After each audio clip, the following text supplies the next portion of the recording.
Attention, il faut toujours noter que les propos et points de vue exprimés par les invités ne nous représentent pas nécessairement. Merci.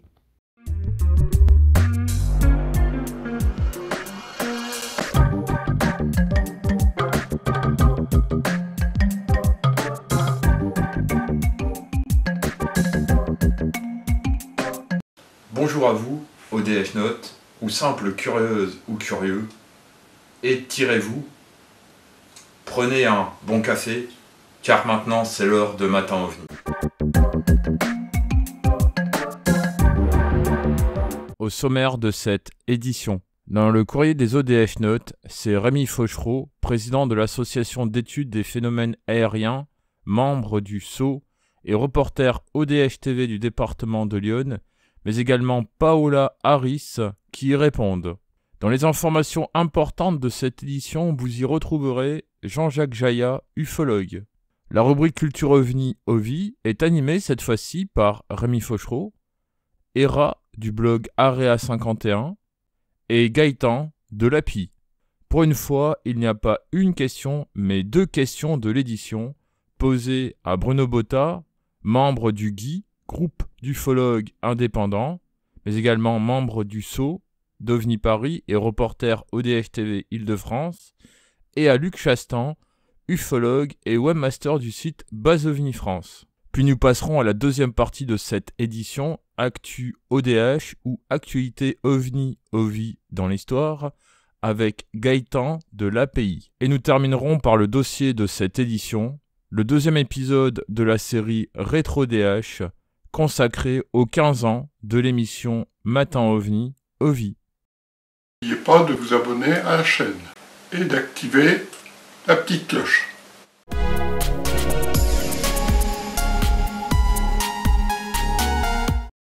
Question de Tintin Kiri. Des menaces de mort à cause de l'ufologie, ça existe ? Oh, il y en a qui sont capables d'aller jusque-là, oui, je crois, oui. Moi, personnellement, je ne connais pas de cas, mais j'ai déjà eu des appels téléphoniques où les gens se sont comportés d'une manière quand même limite, tu te rappelles, en direction les gamins, là, les adolescents qu'on avait eus, c'était des ados, mais aujourd'hui, on ne sait jamais. Hein.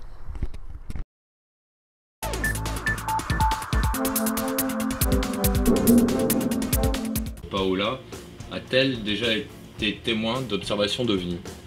Yes, in Italy, in northern Italy, near Torino, I saw UFO. I saw several from a place where they appear at night, a place called Bosio. And then I also, in Mexico City with Antonio Urzi, I saw UFO in broad daylight that the Mexican television filmed.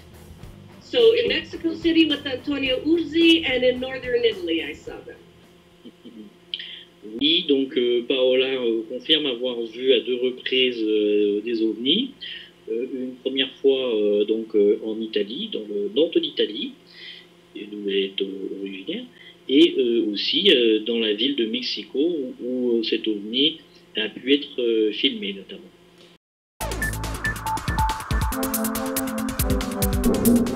Quand même une société qui a déposé ses statuts auprès de l'Université Laval au Québec, hein, qui sélectionne des universitaires.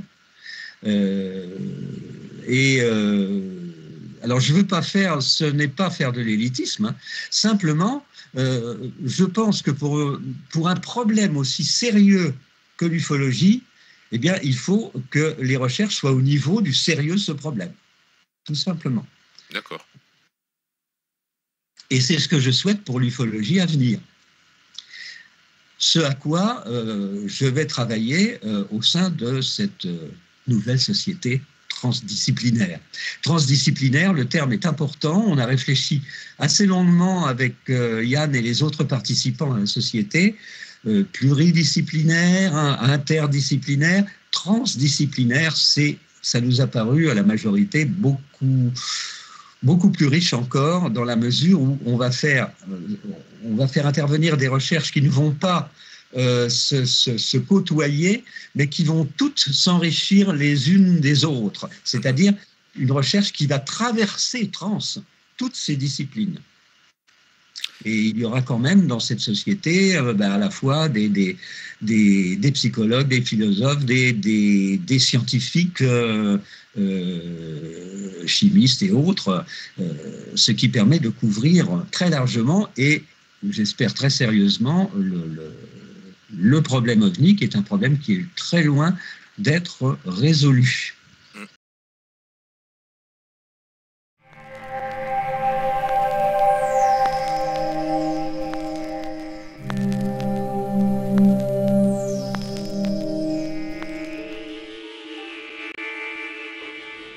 Alors voilà où on était.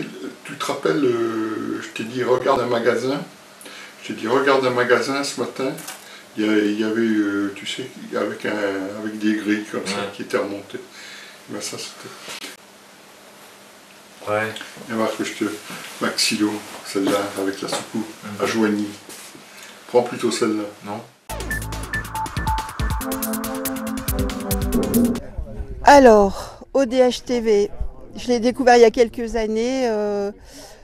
Je cherchais à alimenter mon blog et puis j'ai rencontré j'ai vu sur les vidéos YouTube un petit jeune qui s'appelait Gilles Thomas. Je trouvais super ce qu'il faisait. Les reportages, c'était varié. Et bon, j'en ai mis de plus en plus sur mon blog, voilà. Et ce que j'en pense, c'est très bien. Gilles Thomas, c'est un peu le Tintin de l'ufologie. C'est le reporter qui va à la rencontre des gens sur le terrain, qui nous fait découvrir plein de choses. Voilà. Longue vie à ODH TV. J'ai découvert ODH TV, je pense, peu de temps après que j'ai commencé à me renseigner vers l'âge de 16 ans. C'était en 2008 peut-être. Par là, quand j'ai commencé à me renseigner sur ce qui existait en ufologie comme organisation, s'il y avait voilà, je découvrais vraiment ce que c'était le monde associatif ufologique. Et je suis tombé sur ODH TV, je pense que je suis tombé sur ODH TV via la centrale ufologique. Par là, oui.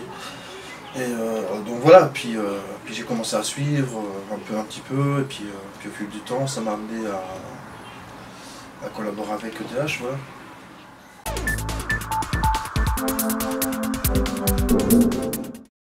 Je trouve que l'ufologie de terrain, elle est en perte de vitesse. Il faudrait beaucoup plus d'enquêteurs qui aillent sur le terrain, vérifier, aller sur les lieux, pouvoir revérifier, ça c'est nécessaire. Et faire aussi le lien avec des cas plus anciens. Je pense que ça c'est très important aussi. Je suis plutôt pessimiste. Parce que bon, il y a de moins en moins d'enquêteurs déjà, et il y a des mauvaises infos. Déjà rien qu'avec Internet, il y a beaucoup de fake news, comme on appelle, et ça c'est très mauvais pour l'ufologie. Donc il faut vraiment des gens qui soient là, présents.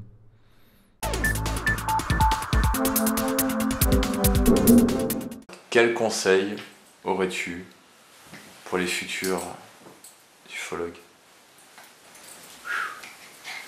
Soyez neutre. Soyez neutre. Mais on s'en fout de ce que vous pensez. Vous pouvez penser ce que vous voulez de ce que ça peut être les ovnis. Dans vos enquêtes, soyez neutre. Tout le temps, tout le temps. Pas de questions qui peuvent diriger la pensée du témoin.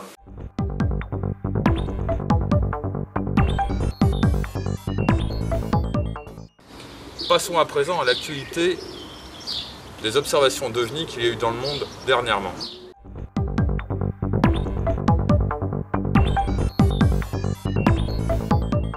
J'aimerais revenir sur des investigations que tu avais réalisées au sein du RUB, Réseau d'enquête ufologique belge, pour ceux qui ne savent pas.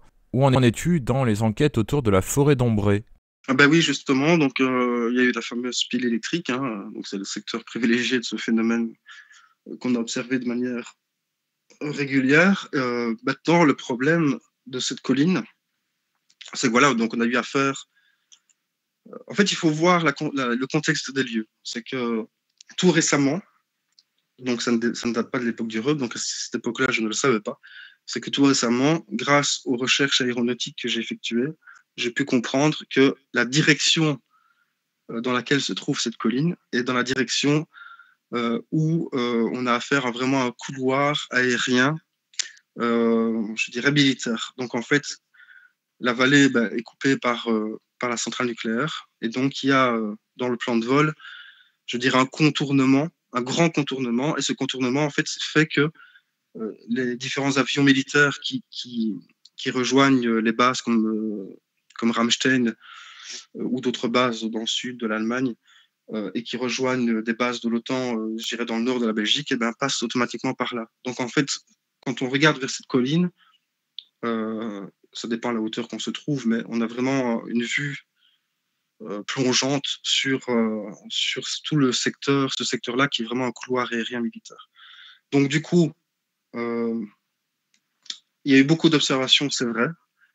Il y en a que je n'explique toujours pas à ce jour. Après, il y en a d'autres sur lesquels je vais revenir, que je vais ressortir, dépoussiérer et retourner dessus de ce point de vue-là, parce que voilà, j'ai des éléments, je dirais, contextuels et aéronautiques que je n'avais pas à l'époque. Donc je vais y revenir, donc on verra bien ce que ça va donner. Mais c'est certain que cette colline que j'ai toujours en visuel de mon lieu de travail et puis voilà, de là où j'habite est toujours intéressante parce que c'est un coin aussi qui est très peu illuminé. Voilà, la vallée autour, malheureusement, il y a beaucoup de pollution lumineuse. Par contre, cette vallée qu'on appelle l'Ardenne condrusienne, parce que c'est une immense vallée boisée qui fait plusieurs kilomètres de long, mais aussi de large, puisqu'elle mène vraiment dans ce qu'on appelle le Condro, entre le Condro et l'Eisbay. Et donc, c'est une vallée entièrement boisée, et donc, du coup, il n'y a aucune pollution lumineuse. Donc, en fait, quand on regarde la vallée qui est fort polluée tout autour, on a vraiment cet îlot sombre dans cette direction-là qui fait que tout appareil, toute lumière ou autre qui passerait dans ce champ-là est beaucoup plus visible. Donc, ça pourrait expliquer cela aussi. Donc, c'est une colline que je vais garder en visuel parce que il s'y passe beaucoup de choses. Maintenant, voilà, il faut déterminer de manière avec beaucoup de discernement ce qui s'y passe, quoi.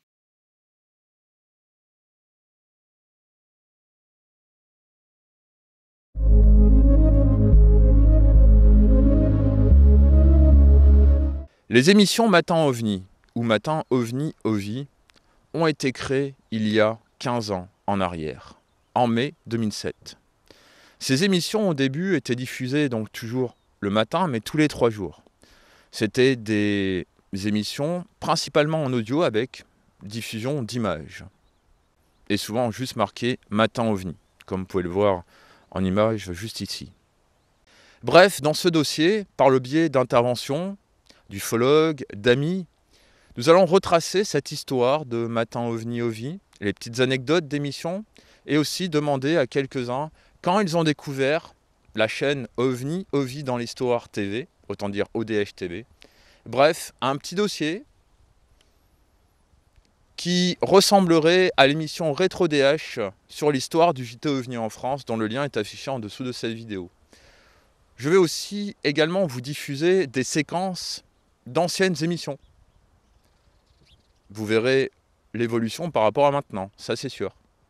Donc passons dès à présent à ce nouveau dossier.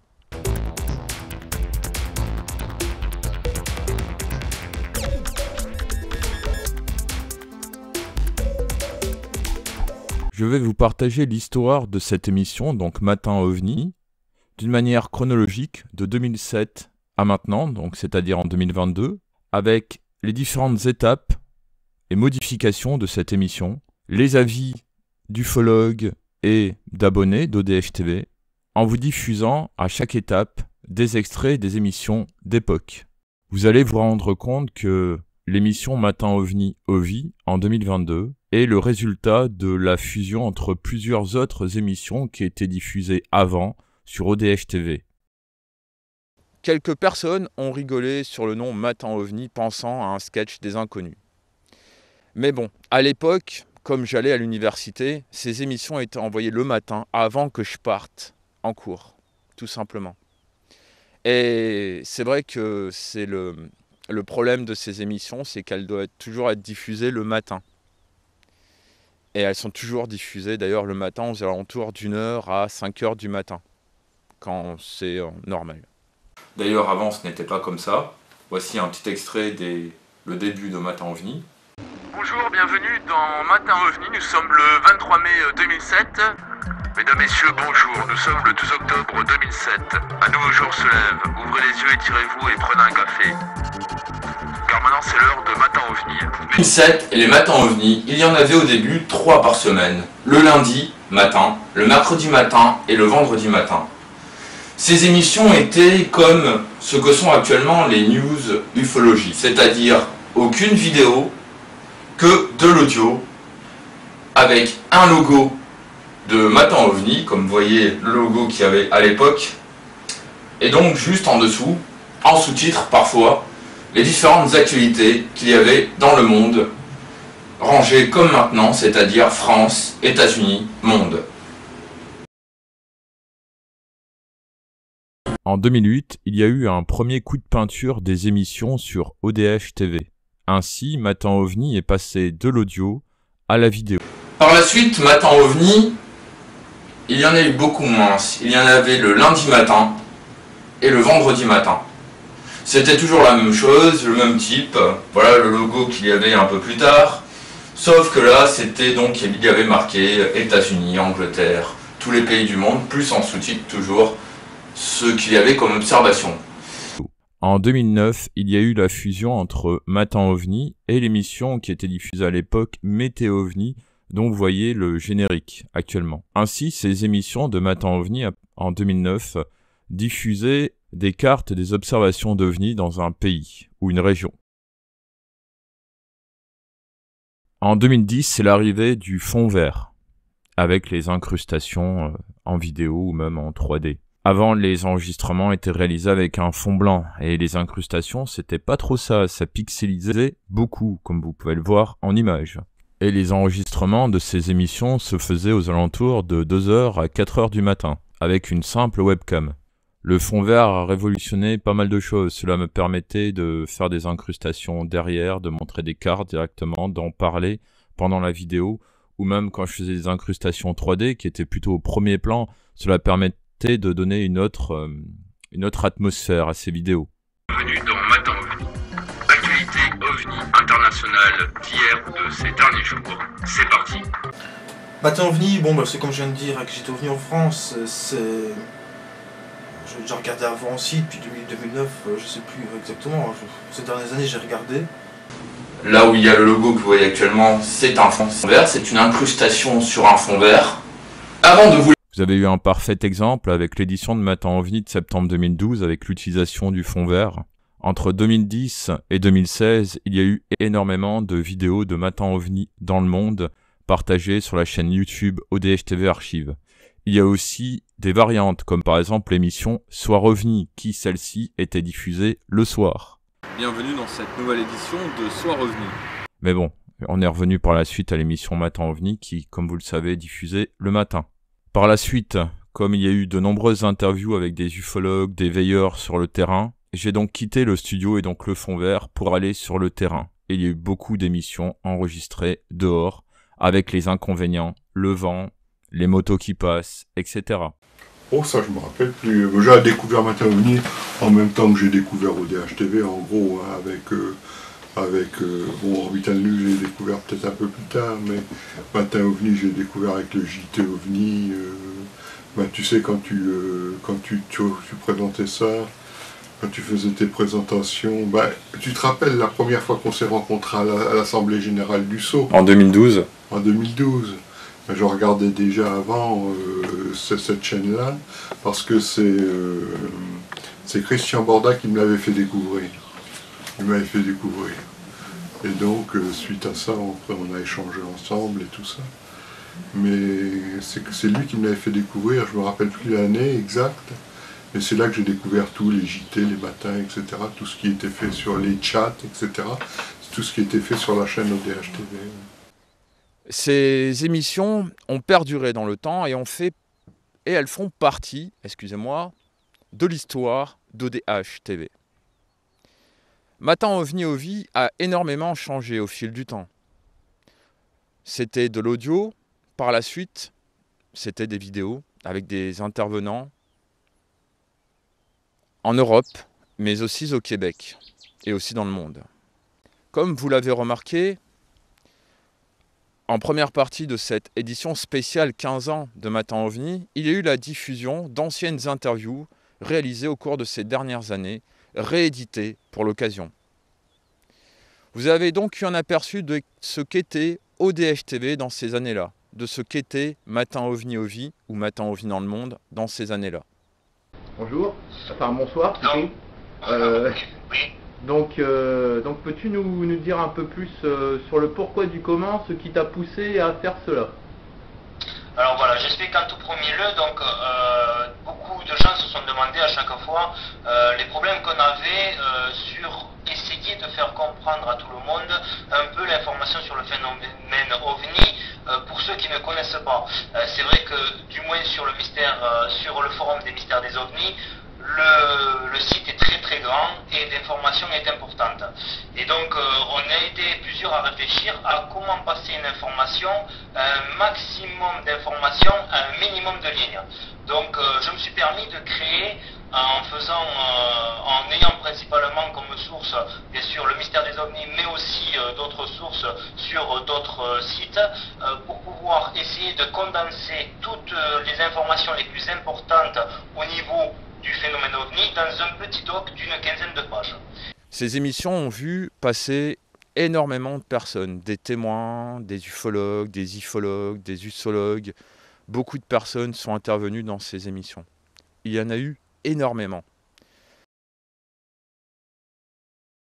En 2015, il y a eu de nombreuses réunions avec les membres de l'équipe d'ODH TV pour préparer les 10 ans d'ODH TV, donc en 2016, la nouvelle chaîne YouTube, le nouveau site internet, et pour réaliser un nouveau coup de peinture dans les différentes émissions. Ainsi, il y a eu la fusion avec de nombreuses émissions qui étaient diffusées sur ODH TV Archive.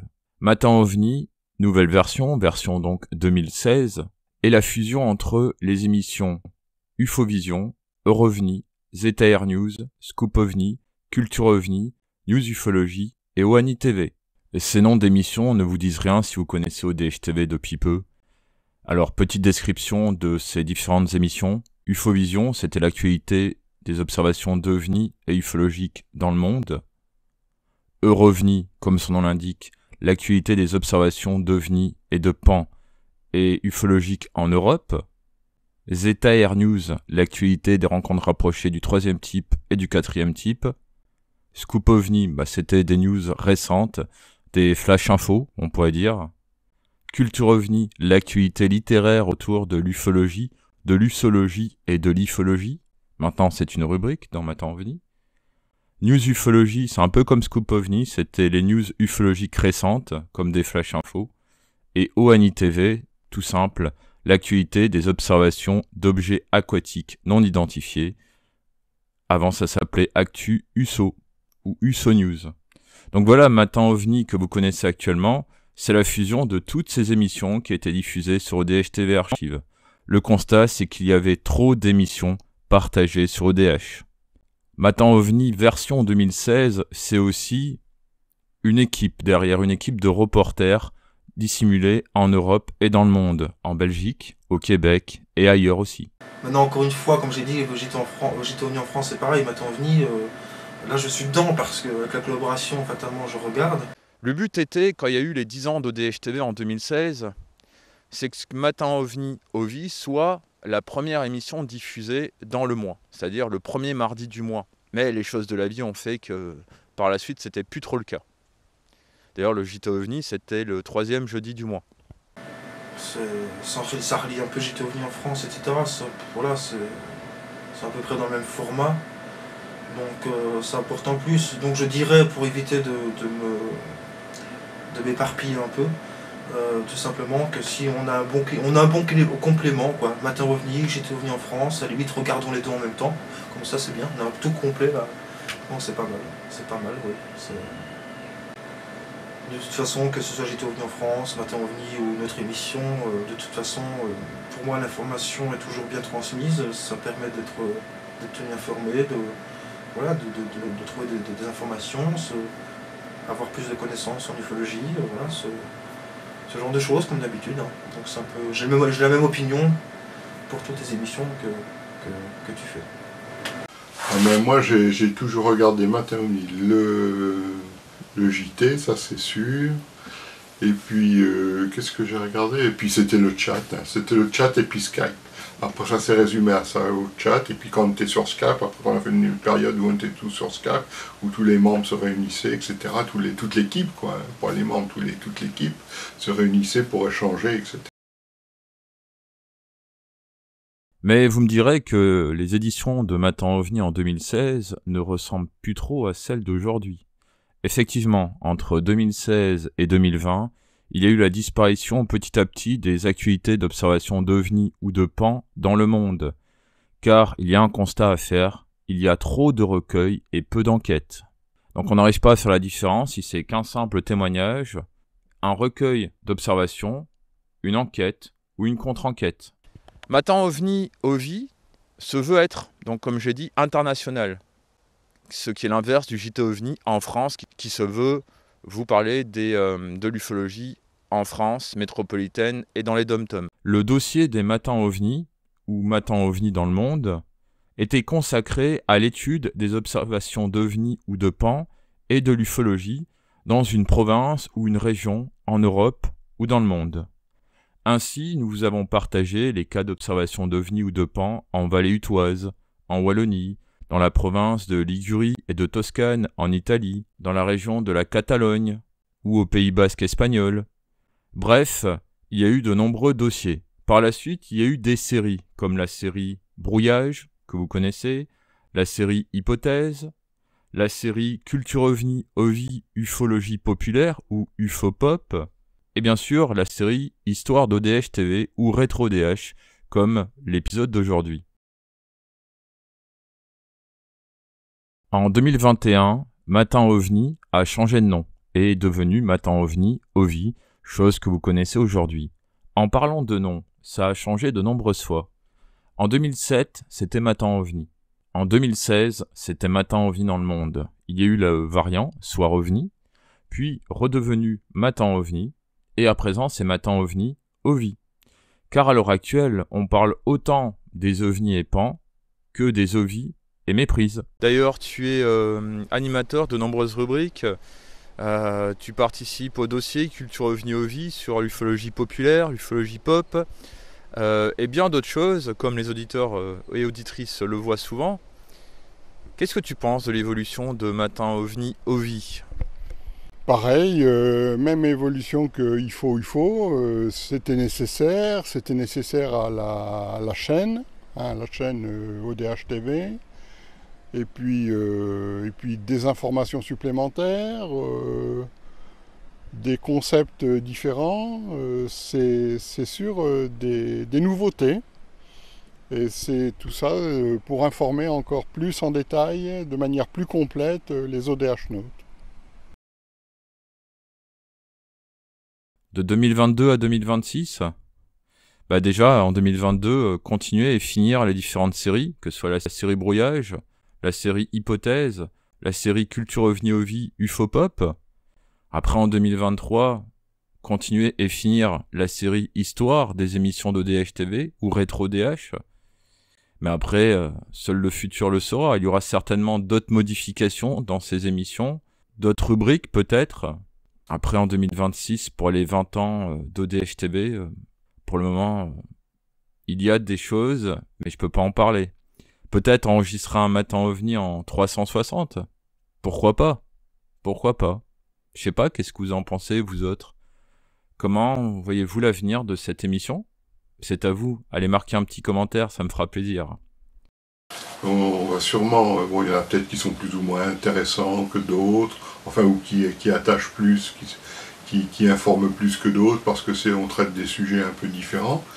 Mais à mon avis, elle va bien durer aussi longtemps que le JT. Hein. Elle a quand même 2007. Hein. Oui. tant que le JT durera, à mon avis, cette émission-là durera aussi. Hein. Et puis, c'est les deux émissions phares d'ODH TV. Il ne faut pas oublier de remercier Jean-François Primeau qui réalise de nombreux reportages pour cette émission. Oui, oui, c'est sûr que Jean-François, on peut le remercier. Hein. Ça bosse au Québec. Oui, de ce côté-là. Mais toujours bénévolement et gratuitement, il ne faut pas l'oublier. Mais en parlant de vous autres, ODH Note, déjà je vous remercie de regarder ces émissions. Je remercie également toutes celles et ceux qui ont contribué à ces émissions, Matin OVNI, OVI. Toutes les personnes qui ont réalisé des reportages, je pense d'ailleurs dans l'état du New Jersey, au Québec aussi, en Belgique, en Italie, et même en France. Je remercie également celles et ceux qui vont intervenir dans le futur. Et puis, Matin OVNI, OVI continue. Je crois que c'est le plus important, non ? Certains, de toute manière, tous ceux qui regardent, qui like ces émissions, qui les regardent, c'est tout simplement parce qu'ils apprennent quelque chose, c'est sûr. Autrement, ils ne regarderaient pas. Ils apprennent tout de suite. Ils regarderaient 2 minutes et puis ils arrêteraient tout de suite. Mais non, s'ils les regardent du début jusqu'à la fin, c'est parce qu'ils savent qu'ils vont apprendre quelque chose.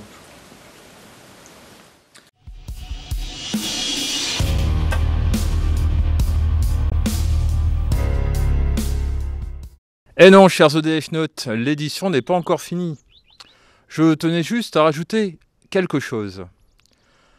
Dans cette édition, je vous ai fait part de l'histoire de l'émission Matin OVNI OVI. Nous avons donc ouvert une nouvelle série de dossiers intitulée Rétro DH ou l'histoire d'OVNI dans l'histoire TV. Bref, dans cette nouvelle série, nous allons revenir sur des émissions, sur des séquences qui ont fait l'histoire d'ODH TV, pour finir, à la fin de cette série, un reportage un petit peu plus grand, rassemblant de nombreux intervenants, rassemblant tous les reporters d'ODH TV, toutes les personnes qui sont intervenues dans ces émissions depuis 2006. Et ainsi, comme ça, ODH TV n'aura plus aucun secret pour vous. ODH TV, et je dis ODH parce qu'il y a ODH 360 aussi, est une très très grande aventure qui perdure dans le temps, encore en 2022 et en 2023 certainement aussi. Donc voilà, dans ces prochaines éditions de Matin OVNI OVI, vous aurez donc la nouvelle série Rétro DH. Voilà, c'était juste pour vous faire part de ça. Sur ce, on va passer peut-être à la fin d'émission, quoi. Hein.